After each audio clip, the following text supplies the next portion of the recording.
Ok, dans cette vidéo, on va voir les différents patterns de bougies en chandelier japonais. Donc il y a des figures à connaître pour pouvoir mieux trader, détecter les retournements de tendance notamment. Donc on va voir tout ça. Donc déjà, on va commencer par la bougie classique. Une bougie classique, on a un prix d'ouverture, un prix de fermeture. On a un plus haut et un plus bas. On a une bougie verte quand ça monte et une bougie rouge quand ça descend. On a aussi quelques variantes de bougies uniques avec notamment un doji quand le prix d'ouverture est le même que le prix de fermeture ici. Donc on n'a pas de couleur, c'est simplement un doji. On a également des spinning top quand on a des grandes mèches d'un côté ou d'un autre ici, donc on peut l'avoir en vert ou en rouge, et on a aussi ce qu'on appelle un marubozu quand on a toute une bougie qui est verte ou toute une bougie qui est rouge. Donc maintenant, quels sont les patterns de retournement? Alors ici, on a un marteau, donc on a marteau, marteau inversé, donc ça c'est des patterns de retournement à la hausse. C'est globalement à chaque fois la même chose, on a trois bougies rouges et ensuite une petite bougie verte, et à la baisse c'est la même chose, on a trois bougies vertes et une petite bougie rouge, donc avec des variantes suivant la mèche qu'on a sur la bougie rouge. Donc ça c'est un pattern de retournement qui est très intéressant, ça permet d'anticiper des retournements de tendance. Ensuite, on a les patterns en double bougie. Donc ici, quand on a une bougie rouge et une bougie verte avec un gap entre les deux, c'est plutôt un signe haussier.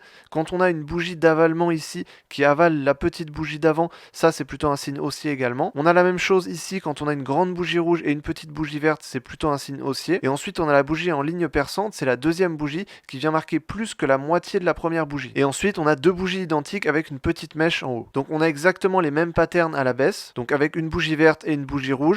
À chaque fois, une bougie verte, une bougie rouge, et c'est à peu près les mêmes patterns. Donc ça, c'est des patterns qui permettent de détecter un retournement de tendance en deux bougies. Donc ça s'utilise sur n'importe quelle unité de temps. Et ensuite, on a les figures en triple bougie qui sont les plus puissantes, puisqu'on a trois bougies qui nous indiquent un retournement de tendance. Donc c'est des figures qui sont un peu plus rares, mais qui sont vraiment plus performantes. Donc on a ce qu'on appelle une étoile du matin, avec une bougie rouge ici avec un grand corps. Ensuite, on a une petite bougie verte qui peut tout à fait être un doji, et ensuite, on a une grande bougie verte. On a également la variante avec un espace entre les bougies. On a ensuite une variante également avec un doji et une plus petite bougie verte. Et ensuite, on a une variante avec les trois bougies vertes et la bougie rouge. On a bien sûr les mêmes cas en inversé pour les retournements de tendance à la baisse. Donc pareil, ici, on a une étoile du soir avec des variantes, notamment une variante doji et une variante abandonnée. Et on a également la figure avec les trois bougies rouges ici avec une grande bougie verte. Donc toutes ces figures sont des patterns qui sont très intéressants et très performants, surtout les patterns en triple bougie, c'est les plus puissants, puisqu'on a trois bougies qui nous indiquent un retournement. Les patterns en double bougie sont aussi très puissants, et les patterns en une bougie sont un peu moins puissants puisqu'on peut en trouver beaucoup plus. En tout cas, c'est vraiment important de connaître ces différents patterns de bougies puisque ça peut permettre vraiment de trouver des retournements de tendance avant que la tendance ait commencé, et donc on peut gagner beaucoup plus en utilisant ce type de bougie. Donc c'est aussi pour ça qu'on utilise des bougies en chandelier japonais,